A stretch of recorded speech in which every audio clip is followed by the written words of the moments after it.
Hello everyone, welcome to my channel English talks with doctor Sumit Kumari Daiya. तो अब हम कर रहे हैं सेंटर स्टेज बुक का एक प्ले जो है बिफोर ब्रेकफास्ट, और ये यूजीन ओनील ने लिखा है।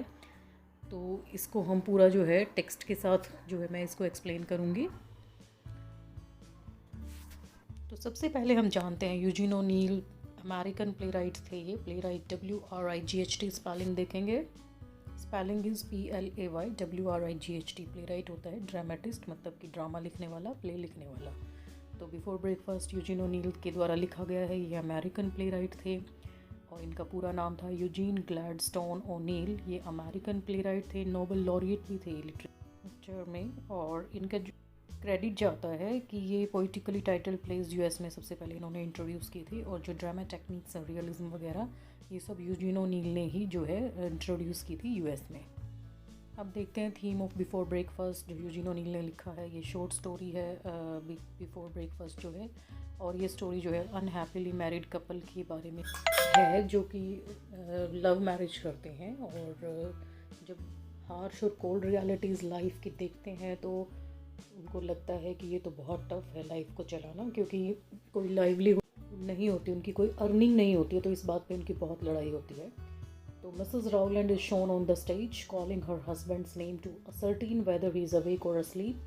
As she receives no answer, her voice grows louder and louder. तो मिसेस राउलैंड इसमें मेन कैरेक्टर हैं, प्रोटागोनिस्ट हैं वो इस प्ले की, और वो जो हैं अपने हस्बैंड मिस्टर राउलैंड का नाम पुकारती हैं बार बार में, और उनको सोते हुए दिखाया गया है। और ये निश्चित करना चाहती हैं पुकार के कि उनके जो हस्बैंड है मिस्टर राउलैंड वो उठे हैं कि नहीं, इसलिए वो थोड़ा और तेज आवाज़ में नाम बोलने लग जाती है। Getting no reply even then, she gets up from her chair and tiptoes to the dish closet very cautiously. Then she opens one door very silently and picks up the bottle of Georgian gin that was placed behind the dishes. She takes up a glass also. तो जब कोई इसको उसके husband की तरफ से कोई जवाब नहीं मिलता है तो वो क्या करती है, बिल्कुल चुपके से जो है आवाज़ किए बिना वो जो है गॉर्डन जिन की बोतल निकालती है जो कि डिशेस के पीछे छुपा के रखी गई थी, और एक ग्लास को भी वो निकालती है। But while doing so, she disturbs the top dish that creates some rattling noise, and this makes him feel somewhat guilty. In a trembling voice, she calls her husband's name again. लेकिन ऐसा करते हुए जो है, जो सबसे ऊपर वाली जो बर्तन थे वो थोड़े से हिल जाते हैं, और ऐसी आवाज़ आती है बर्तनों की जो खनकने की आवाज़ होती है। इससे उसको लगता है कि उसने कुछ जैसे गलती कर दी है, और कांपती हुई आवाज़ में वो अपने हस्बैंड का नाम फिर से पुकारती है। वो ये चेक करना चाहती है कि वो उठ गया है कि नहीं, उसने ये आवाज़ सुनी है या नहीं। But while doing so, then she tries to listen to some sound in the house. After that, she takes the glass and prepares a large drink and gulps it down her throat. After that, she puts the bottle on its usual place and closes the closet with the same care as she did while opening it. फिर वो जो है कोशिश करती है कि कोई आवाज़ तो नहीं आ रही है ये सुनने की घर में से। फिर वो ग्लास लेती है और बहुत बड़ा ड्रिंक बनाती है, और उसको एक बार में ही गटक जाती है, और उस बॉटल को वहीं छुपा के रख देती है जहाँ से उसने ली थी, और उसी सावधानी के साथ। Then she sits down into her chair. The large drink starts having its effect on her. She feels more energetic and animated. She starts looking at the bedroom door with a hard and vindictive, cruel or malicious smile on her lips. तो उसके बाद वो अपनी chair में बैठ जाती है, और जो लार्ज ड्रिंक उसने पिया है उसका असर उस पर आना शुरू हो जाता है। उसको और भी एनर्जी और एनिमेशन आ जाती है एकदम से। फिर वो बेडरूम के दरवाजे की तरफ और भी गंदे तरीके से, क्रूअल तरीके से देखती है, और उसके जो होठों पे जो मुस्कान होती है वो भी बहुत अजीब सी कुटिल मुस्कान होती है। Her eyes are fixed at once on her husband's coat and vest that was hung from a hook at the right side. Then she moves silently towards the open doorway and stands cautiously again to look if anyone was there to see her. तो उसकी आँखें जो है एकदम से fix हो जाती हैं अपने हस्बैंड के कोट पे और वेस्ट पे, जो कि एक हुक से साइड में जो राइट साइड में टंगा हुआ था, और वो वहाँ पर चुपचाप से जाती है और देखती है कि कोई देख तो नहीं रहा है उसको, और वो उनको देखने लग जाती है। Finding no reply, she quickly takes the coat and vest from the hook, goes back to the chair and sits into it. First, she takes out various articles out of each pocket of the coat and then puts them back. After that, she searches the pocket of the vest coat and finds a letter from it. She looks at the handwriting and utters, I knew it. तो जब उसको कोई जवाब नहीं मिलता कि कोई देख नहीं रहा है ना कोई बोल रहा है, तो फटाफट से कोट हुक से उतारती है और उसकी सारी पॉकेट्स को सर्च करती है, और फिर से चेयर पे बैठ के उसकी पॉकेट में से सारा सामान निकाल के जो है वो रख देती है और फिर वो वेस्ट कोट, जो कि कोट के नीचे बिना बाजू का एक छोटा कोट पहना जाता है, उसकी पॉकेट्स को भी वो सर्च करती है और उसमें से उसको एक लेटर मिलता है और उसकी हैंडराइटिंग देख के वो बोलती है कि मुझे तो पहले ही पता था। She opens the and keeps on reading it. Her expressions also keep on changing. First it is of hatred and rage, but later on it becomes full of triumph and malignity, as if she needed it as a weapon to use against her husband. After that she remains in deep thought with a cool smile on her face, and after that she puts the letter in the pocket again, carefully hangs it on its place. तो फिर वो letter खोल के देखती है, उसको पढ़ती रहती है बार बार में, उसके एक्सप्रेशन चेंज होते जाते हैं जैसे जैसे उसको पढ़ती है। सबसे पहले तो उसको बहुत ही नफ़रत और गुस्सा आता है, ऐसे एक्सप्रेशन आते हैं उसके फेस पे। फिर उसको जो ऐसे लगता है जैसे कि उसकी कोई जीत हो गई है और इस पत्थर रूपी हथियार को वो अपने हस्बैंड के अगेंस्ट यूज़ करेगी। और उसके बाद वो बहुत थॉट में चली जाती है और उसको वहीं पर टांग देती है वो, और उसके फेस पर तो कुटिल स्माइल आती है और उस लेटर को फिर से पॉकेट में रख देती है और बहुत ध्यान से उसको फिर वहीं उस प्लेस पर उसको वो टांग देती है उस हुक पर। After that she looks into the bedroom. In a loud and shrill voice, she calls her husband's name again. She hears a muffled yawning sound. Then she starts asking him several questions, showing her wife's concern for her husband. Don't you think it's about time you got up? Do you want to stay in bed all day? तो उसके बाद वो bedroom में झाँक के फिर से देखती है और तेज़ और जो है तीखी आवाज़ में वो अपने हस्बैंड का नाम बोलती है फिर से, और उसको वहाँ से जो है उबासी की साउंड आती है और वो फिर से बहुत सारे क्वेश्चंस पूछना शुरू कर देती है, जो कि एक वाइफ अपने हस्बैंड से पूछती है और चिंतित होती है उसको लेके। तो पूछती है कि क्या तुम्हें नहीं लगता कि अब समय हो गया उठ जाना चाहिए, क्या तुम पूरा दिन आज बेड में ही रहने वाले हो? तो ये सभी क्वेश्चंस वो रिपीट करती है उसको उठाने के लिए, क्योंकि वो बहुत देर से उसको उठाने की कोशिश कर रही है। Then she comes back to chair again and says that she has no doubt about her husband's being lazy to stay in bed for long. After that she sits in the chair and looks out of the window. She utters irritably, "Goodness knows what time it is. We have not even got any way of telling the time since you pawned your watch like a fool." तो वो कहती है कि अब वापस से chair पे आके बैठ जाती है और फिर कहती है कि मुझे कोई भी इस चीज़ में संदेह ही नहीं है कि है, और उसके बाद और बुदबुद आती है बहुत इरिटेबली। भगवान जाने अब क्या समय हो गया है, हमें तो कोई समय बताने वाली भी चीज़ अब हमारे पास नहीं है, क्योंकि तुमने मूर्खों की तरह जो है अपनी घड़ी भी पॉन कर दी है। PAWN पॉन होता है बोली लगा देना, बेच देना। तो वो अभी कहती है कि तुम उठ भी नहीं रहे हो और वैसे तो समय हो गया होगा उठने का, और तुम इतने ज़्यादा लेज़ी हो कि फुल टाइम बेड पे ही टाइम वेस्ट कर देते हो, सोते रहते हो, और अब समय भी कहाँ से देखें, उठने का समय तो हो ही गया होगा, क्योंकि तुमने अपनी घड़ी भी जो है वो मूर्खों की तरह बेच दी है। The last valuable thing we had and you knew it, it's been nothing but pawn pawn pawn with you, anything to put off getting a job, anything to get out of going to work like a man. She taps the floor with her foot nervously, biting her lips. तो कहती यही हमारे पास सबसे कीमती चीज़ थी, तुम्हें पता था इस बात का, लेकिन तुम्हें तो कुछ और नहीं पता, हर चीज़ बेच देते हो बस, और तुमने तो है सिर्फ जो है जॉब तो कर नहीं रहे हो जो कि एक मैन करता है। ये सारी बातें कहते हुए वो अपने पैरों को जो है नर्वसली जो है फर्श पर पटकती है और अपने होठ चबाने लग जाती है, और उसको लगता है कि इसको अब कुछ काम ढूंढ के काम पर जाना चाहिए, हर चीज़ को ये बेचने में ही लगा रहता है, तो ऐसे कैसे काम चलेगा। After a little more time, she calls her husband's name again. Alfred, get up. Do you hear me? I want to make that bed before I go out. I am sick of having this place in a continual mess on your account. तो थोड़ा और रुक के वो फिर से उसके नाम को पुकारती है, अल्फर्ड उठ जाओ, तुम्हें सुनाई नहीं दे रहा क्या? मुझे जाने से पहले ये बेड ठीक करके जाना है, और तुम बहुत गंदे से रखते हो सारी चीज़ों को, तो इस चीज़ को मैं ठीक करके जाऊँगी, और मुझे ये सब चीज़ें पसंद नहीं हैं जो बिखरी रहती हैं। She wants to wake up her husband so that usual work of setting up the things in the house is done on time. तो वो अपने हस्बैंड को जो है उठाना चाहती है ताकि उसके जाने से पहले, काम पर जाने से पहले पूरे घर को वो सेट करके चली जाए और टाइम से चली जाए। टाइम वो देख नहीं सकते हैं, क्योंकि जो उनके पास एकमात्र वैल्यूएबल बहुत कीमती घड़ी थी वो भी जो है अल्फर्ड उसको बेच देता है, उसकी बोली लगा देता है, क्योंकि उसके पास कोई काम नहीं है। Then her internal monologue starts. The audience or reader comes to know from her thought that the present situation has become intolerable for the wife. She needs her husband must find some job to earn some money. उसके बाद उसका internal monologue start हो जाता है, वो अपने आप से बातें करना शुरू कर देती है और ऑडियंस उसके विचारों को समझ पाते हैं कि अब उसकी सिचुएशन बिल्कुल असहनीय हो गई है। वो चाहते हैं कि वो कोई जॉब ढूंढे अल्फर्ड और कुछ काम करे और पैसे कमाए ताकि घर की चीज़ें बेचनी ना पड़े। She tells us that she is doing her job honestly. She brings money by sewing clothes every day in the neighborhood, and Mr. Rutherford, her husband, wastes his time in loafing and sitting in the barroom with good-for-nothing lot of artists from the square. तो वो monologue में ही अपने आप से बातें करते हुए बताती है कि वो अपने जॉब को बड़ा ऑनेस्टली कर रही है। वो जो है कपड़े सिल के पैसे कमाती है, रोज़ नेबरहुड में जाके वहाँ काम करती है, जबकि मिस्टर अल्फर्ड जो कि उसका हस्बैंड है वो अपना टाइम बस ऐसे ही बातों में ख़राब कर देता है। बार रूम में बैठा रहता है, वहाँ जाके कोई काम करता नहीं है, बहुत सारे आर्टिस्ट्स के साथ बैठा रहता है स्क्वायर नामक जगह पर।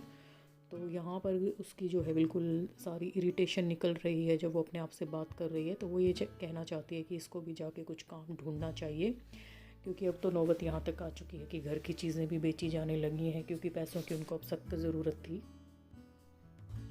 Again, her nervousness is shown in the manner she plays with the cup and saucer on the table. She utters more sentences that are going in her mind at that time. She knows that her husband is not going to work anywhere. She feels worried because the rent of the house is to be paid, otherwise the landlord won't allow them to stay there. उसकी nervousness फिर से दिखाई देती है कि जिस तरीके से वो एक कप और जो प्लेट होती है कप वाली उसके साथ टेबल पे खेलने लग जाती है, और भी सेंटेंसेस वो बुदबुदाती है जो उसके दिमाग में उस समय चल रहे होते हैं। उसको पता है कि उसका हस्बैंड कोई भी काम नहीं कर रहा है उस समय, और वो कहीं काम करने के लिए जाने की भी कोशिश नहीं कर रहा है। उसको बहुत चिंता होती है क्योंकि घर का भी किराया भी देना होता है, रहता है, क्योंकि मकान मालिक जो है उनको और ज़्यादा रहने के लिए वहाँ पर अलाउ नहीं करेगा। तो उनकी सिचुएशन बहुत ज़्यादा वर्स हो चुकी है, खाने के लिए भी नहीं है, रेंट देने के लिए भी पैसे नहीं हैं, उसकी अकेले की कमाई से काम नहीं चल रहा है यहाँ पर। She says that her husband tells a lie that he is unable to get a job. According to her, he never looks for any job except wasting his time in writing silly poetry and stories that no one will buy. It is due to her efforts that they are not starving to death. वो कहती है कि मुझे पता है मेरा husband जो है वो झूठ बोल रहा है, वो कोई भी जॉब जो है अनेबल है उसको लेने के लिए। उसके हिसाब से तो ये है कि वो कोई जॉब के लिए कोशिश ही नहीं कर रहा है, वो सिर्फ़ और सिर्फ अपना टाइम पोइट्री वगैरह लिखने में, जो है सिली बेवकूफ़ी भरी पोइट्री हैं, स्टोरीज़ हैं, वो लिखने में अपना टाइम वेस्ट करता रहता है, जिनको कोई भी नहीं ख़रीदना चाहता है। तो वो कहती है कि सिर्फ मेरे ही एफ़र्ट्स हैं कि हम भूखे नहीं मर रहे हैं, अदरवाइज आज तो नौबत जो है वो भूखे मरने की आ चुकी है। After that, she gets up, goes in the kitchen and looks into the pot to see if water for coffee is boiling. Then she comes back to the chair and sits. Mrs. Rowland continues speaking to herself. She continues her monologue. उसके बाद वो उठती है और kitchen में जाती है, फिर पोट को देखती है कि उसमें पानी जो है कॉफ़ी के लिए वो उबल चुका है कि नहीं। फिर वापस आके अपनी चेयर पे वो बैठ जाती है और वो अपना मोनोलॉग स्टार्ट रखती है, अपने आप से वो बातें करना शुरू रखती है, जारी रखती है। लोग का मतलब होता है बातचीत, मोनो मतलब एक, तो एक जने से ही बातचीत को मोनोलॉग कहते हैं, और दो लोग आपस में बात कर रहे होते हैं तो that is called as dialogue. You will have to get money today someplace. I can't do it all, and I won't do it all. You have got to come to your senses. You have got to beg, borrow, or steal it somewheres. With a contemptuous laugh. But where? I would like to know. You are too proud to beg, and you have borrowed the limit, and you have not the nerve to steal. तो कहती है अब तो तुम्हें कहीं से पैसे लेके आने ही पड़ेंगे आज। वो अपने हस्बैंड को बोलना चाह रही है ये बातें, मैं अकेले ये सब नहीं कर सकती, मैं ये सब नहीं कर पाऊँगी, और तुम्हें जो है अपनी सेंसेस में आना पड़ेगा, चाहे तुम भीख मांग के लाओ, किसी से उधार मांग के लाओ, या कहीं से चुरा के लाओ। और फिर कंटेम्पचुअस लाफ के साथ बोलती है, वो बोलती है कि पर मैं जानना चाहती हूँ कि तुम लाओगे कहाँ से, तुम बहुत ही प्राउड हो, तुम किसी से भीख तो मांगोगे नहीं, और तुम जो है उधार भी एक लिमिट से आगे मांग चुके, तो अब कोई तुम्हें उधार भी नहीं देगा, और तुम्हारे इतना दम नहीं है कि तुम चुरा के ले आओ। After a few seconds of a pause, she gets up angrily and utters. और फिर कुछ पॉज के बाद वो बहुत गुस्से से उठती है और फिर से यही बातें वो जो है ज़ोर ज़ोर से बोलने लग जाती है अपने हस्बैंड को। वो उसको बताना चाहती है, Aren't you up yet? For heaven's sake. It's just like you go to sleep again, or pretend to.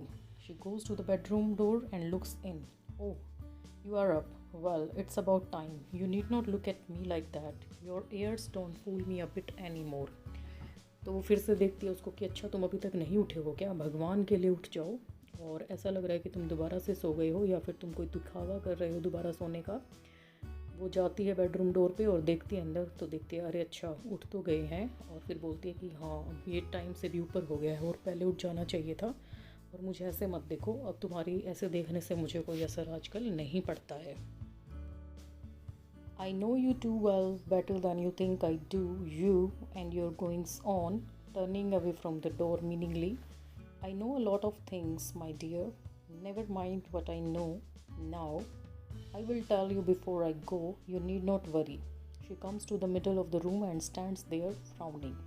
तो कहती है मैं तुम्हें बहुत अच्छे से जान गई हूँ, जितना कि तुम सोचते हो उससे भी ज़्यादा अच्छे से जानती हूँ कि तुम और तुम्हारा क्या चल रहा है आजकल। और फिर दरवाजे से हट जाती है और फिर कहती है बहुत सारी चीज़ें मुझे पता चल गई हैं और बुरा मत मानना कि मुझे क्या क्या पता चल गया है अब, और मैं ये सब तुम्हें जाने से पहले बता दूँगी, चिंता मत करो। और रूम के मिडल में आके बहुत गुस्से में हो जाती है वो वहाँ पर। ये हो सकता है जो उसने यहाँ पर लेटर पढ़ा है उसके बारे में है ये सब।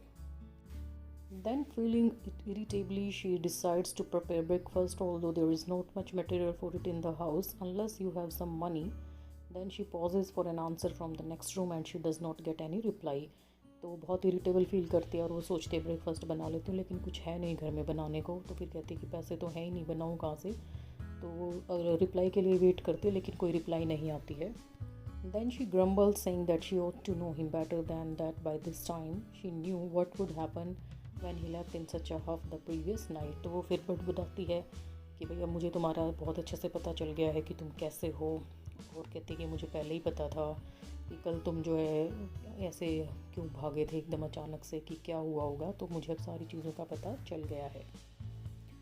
She says that her husband cannot be trusted even for a second. He had come home in a nice condition that night. Then she complains about the fight they had that night and asks him as to what use of pawning of his watch was if the money was to be wasted in buying drink. तो कहते कि भाई अब तुम्हें मैं एक second के लिए भी तुम्हारा विश्वास नहीं कर सकती हूँ, तुम बहुत अच्छी कंडीशन में आए थे रात को। ये टोंट कर रही है उसको और फिर वो यहाँ पर कंप्लेन करती है कि हम दोनों के बीच में जो फ़ाइट हुई थी उस रात को, और बोलती है कि क्या ज़रूरत थी उस घड़ी को बेचने की, तो क्या तुमने उन पैसों से जो है ड्रिंक खरीद के जो है वेस्ट कर दिए वो पैसे। While talking she goes up to the dish closet and takes out plates, cups etc. Then she speaks. जब वो बोल रही है तो वो डिश क्लोजेट के पास मतलब कि बर्तनों की अलमारी के पास जाती है, वहाँ से प्लेट कप वगैरह निकालती है और फिर बोलने लग जाती है क्योंकि उसको बहुत गुस्सा आया हुआ है। Hurry up. I don't take long to get breakfast these days. Thanks to you. All we got this morning is bread and butter and coffee, and you would not even have that if it wasn't for me sewing my fingers off. She slams the loaf of bread on the table with a bang. तो कहते जल्दी करो, और आजकल हमारे पास breakfast में कुछ ज़्यादा खाने को नहीं है, इस सुबह सिर्फ हमारे पास ब्रेड बटर और कॉफ़ी है, और हमारे पास ये भी नहीं होता अगर मैं कपड़े नहीं सीलती। तो वो पटक देती है उस लोफ ऑफ ब्रेड को एक आवाज़ के साथ टेबल पे। The bread is stale. I hope you will like it. You don't deserve any better, but I don't see why I should suffer. Going over to the stove, the coffee will be ready in a minute, and you need not expect me to wait for you. फिर कहती है bread जो है ये भी बासी है और उम्मीद करती हूँ कि तुम्हें पसंद आएगी, और इससे ज़्यादा तो तुम डिज़र्व भी नहीं करते हो, लेकिन मुझे नहीं पता कि मैं क्यों सफ़र कर रही हूँ। और फिर स्टोव के पास जाते के कहती है कि कॉफ़ी 1 मिनट में बन जाएगी और मैं तुम्हारी वेट नहीं कर सकती हूँ क्योंकि उसको काम पे जाना था। तो अब ये देखेंगे ये सारी की सारी इनकी जो लड़ाई है, जो बात है, ये सारी की सारी बिफ़ोर ब्रेकफास्ट ही हो जाती है, कि ब्रेकफास्ट खाने से पहले ही इतनी सारी बातें इनकी हो जाती हैं। इसलिए इस प्ले का नाम बिफ़ोर ब्रेकफास्ट है, जो कि बहुत ही एप्ट है, ठीक ही इस प्ले का नाम ये रखा गया है। Suddenly with great anger, what on earth are you doing all this time? She goes over to the door and looks in. Well, you are almost dressed at any rate. I expected to find you back in bed. That would be just like you. How awful you look this morning. For heaven's sake, shave. You are disgusting. You look like a tramp. तो उसको बहुत गुस्सा आता है एकदम से। फिर कहती है तुम कर क्या रहे हो पूरे टाइम से, मतलब तुम बाहर भी नहीं आ रहे हो, कोई जवाब भी नहीं दे रहे हो। और फिर दरवाजे पे जाके देखती है अंदर, फिर कहती है अच्छा लगभग तुम जो है किसी भी रेट पे क्या ड्रेस्ड हो जाओगे तुम, और मैं एक्सपेक्ट करती हूँ कि तुम अब दोबारा से सोओगी नहीं जाके, जो कि तुम यूजुअली करते ही हो, और तुम ये कैसे दिख रहे हो, जाके कम से कम शेव तो तुम बना ही लो, तुम अच्छे नहीं दिख रहे हो। तो बेटर है कि you should go and make a shave.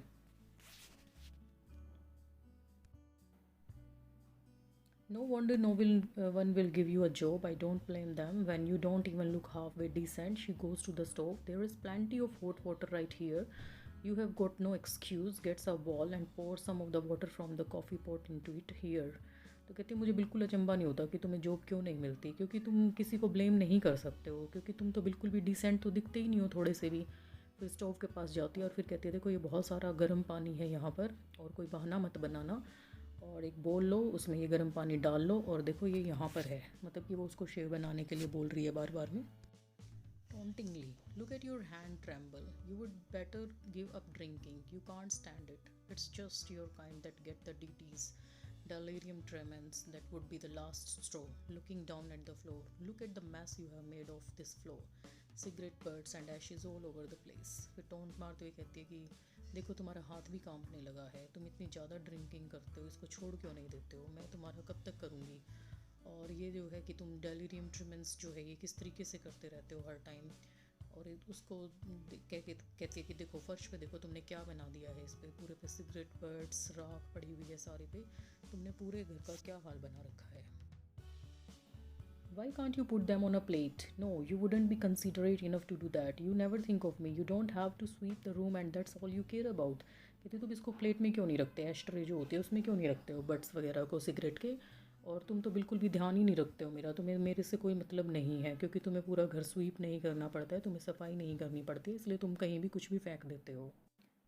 Now she picks up the broom and sweeps the floor vigorously. It raises a cloud of dust. Then a sound of a razor being stopped comes out from the inner room. Now she again starts speaking while doing sweeping work.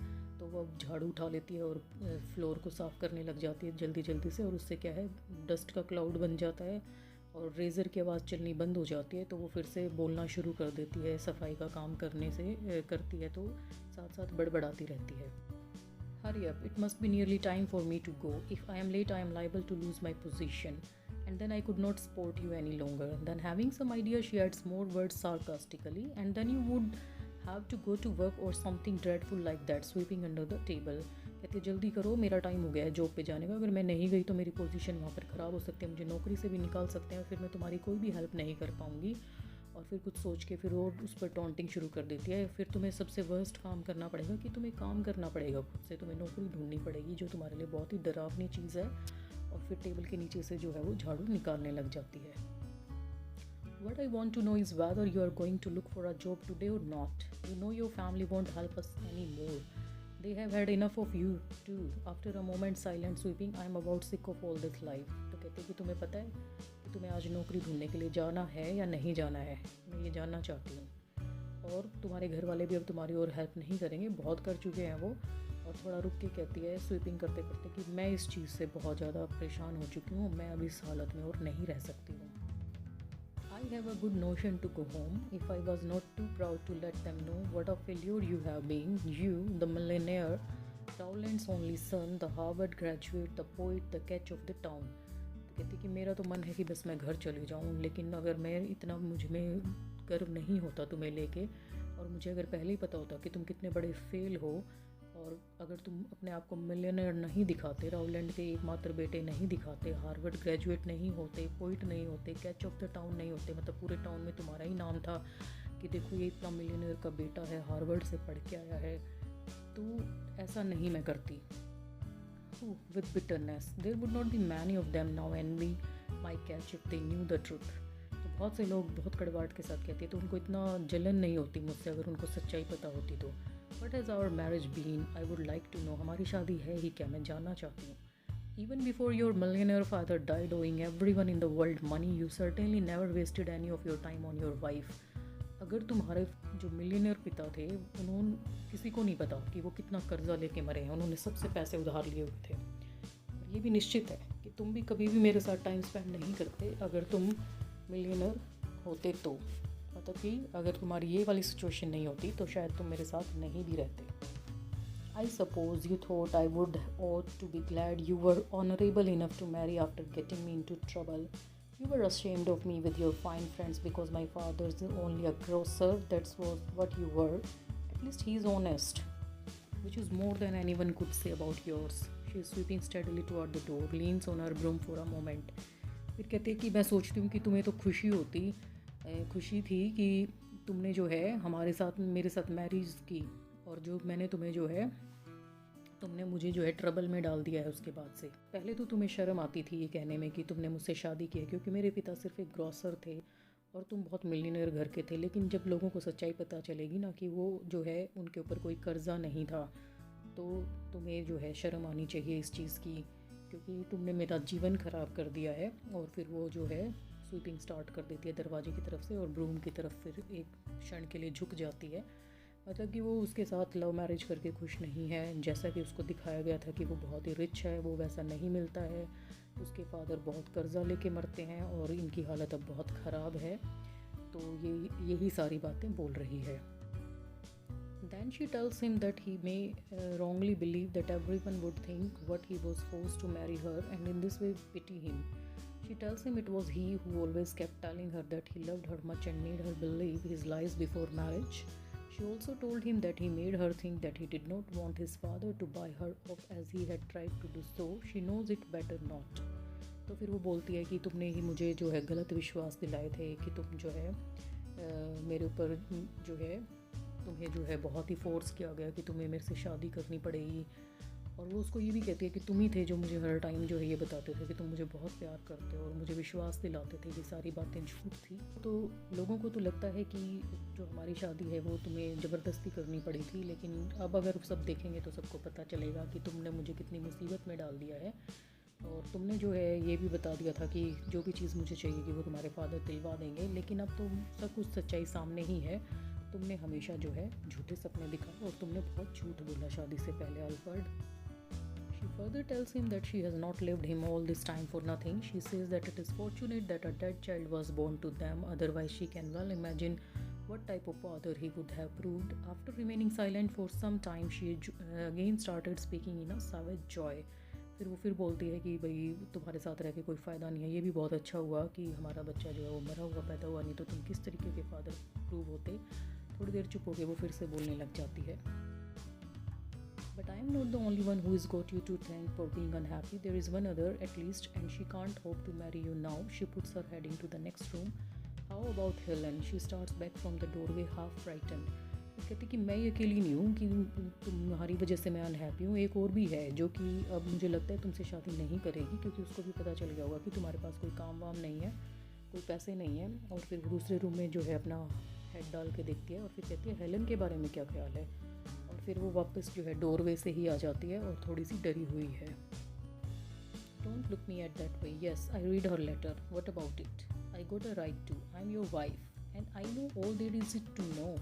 So don't lie. You need not stare at me so. You can't bully me with your superior airs any longer. Only for me you would be going without breakfast this very morning. She sets the broom back in the corner.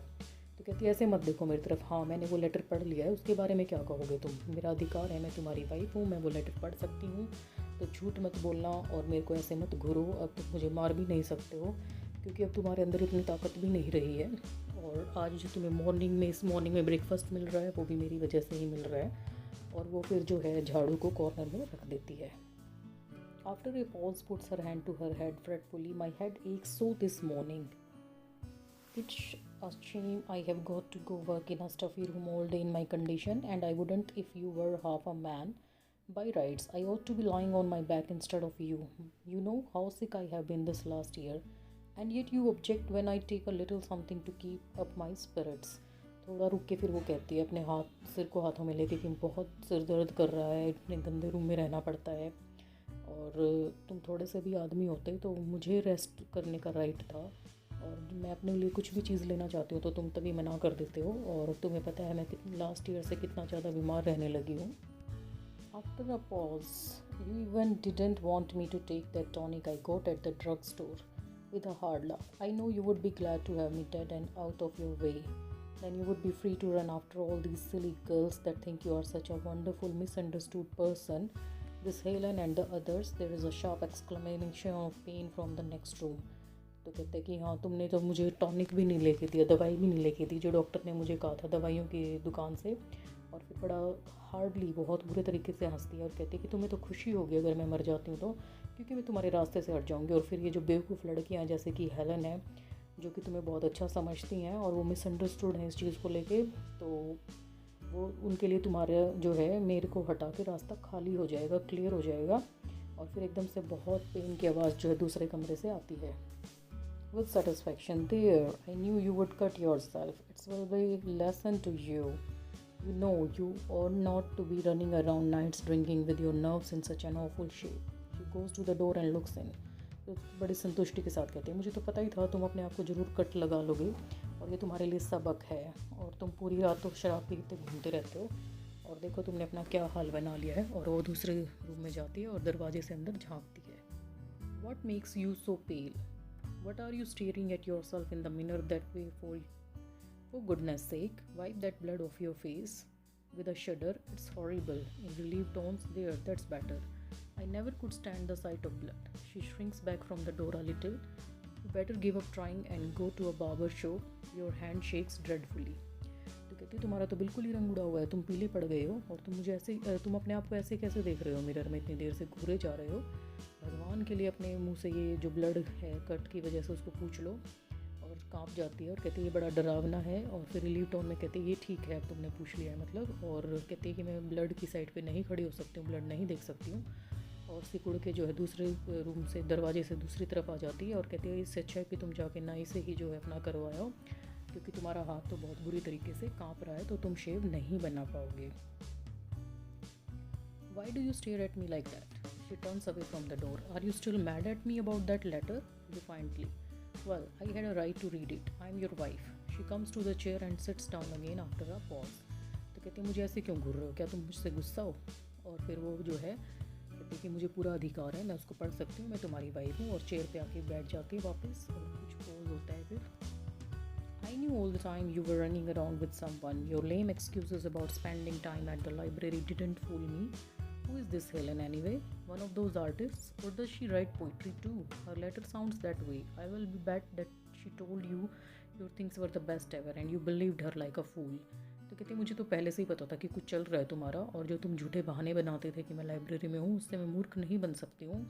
अच्छा कौन है ये Helen? क्या कोई artist ही है क्या, या फिर कोई पोइट्री लिखने वाली है, या फिर वो तुम्हें झूठ बोलती रहती है कि तुम्हारी जो पोइट्री है वो बहुत अच्छी है और तुम उस पर मूर्खों की तरह विश्वास कर लेते हो। Is she young and pretty?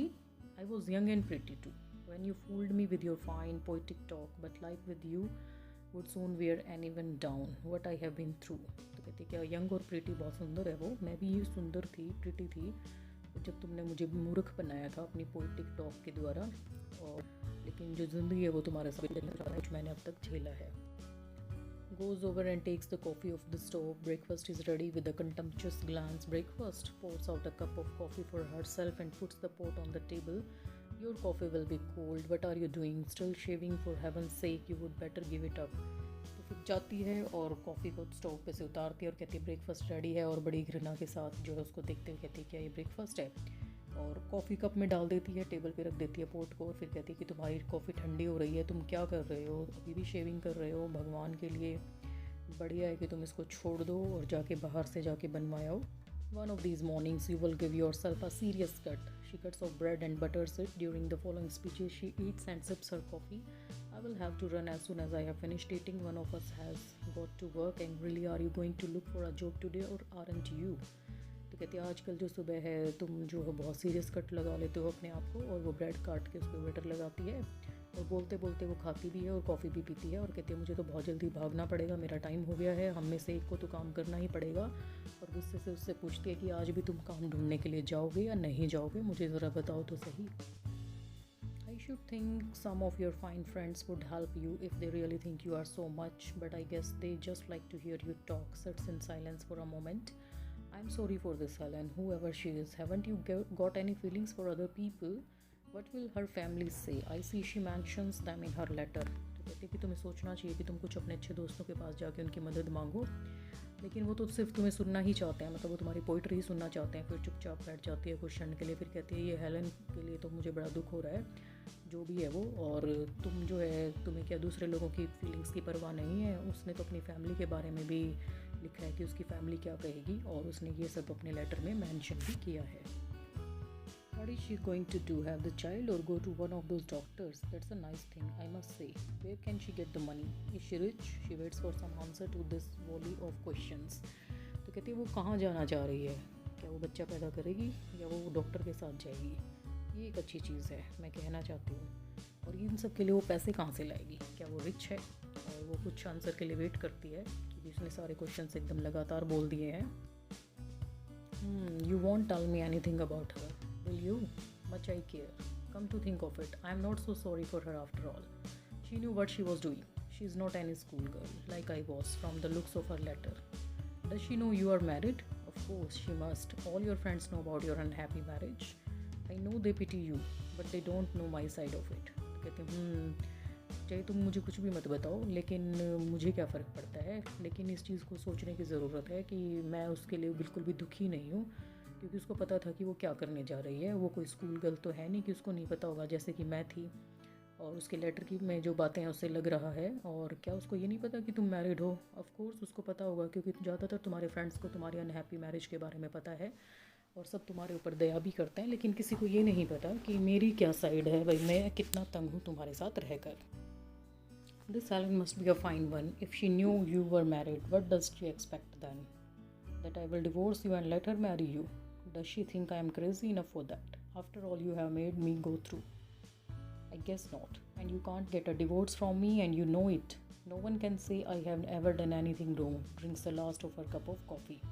तो कहती है हेलन जो है कुछ ठीक ठाक ही होगी, मुझे लगता है जैसे कि। और उसको अगर पता था कि तुम मैरिड हो, फिर भी वो क्या एक्सपेक्ट कर रही थी कि क्या मैं तुम्हें डिवोर्स दे दूँगी। ऐसा मैं नहीं करूँगी, क्योंकि मैं तो पहले ही बहुत सफ़र कर चुकी हूँ, और कोई भी नहीं कह सकता कि मैंने गलत किया है फिर मैं तुम्हें डिवोर्स नहीं देती हूँ तो। और अपना लास्ट सिप कॉफ़ी से पीती है। She deserves to suffer, that's all I can say. I will tell you what I think. I think your Helen is no better than a common street walker. That's what I think.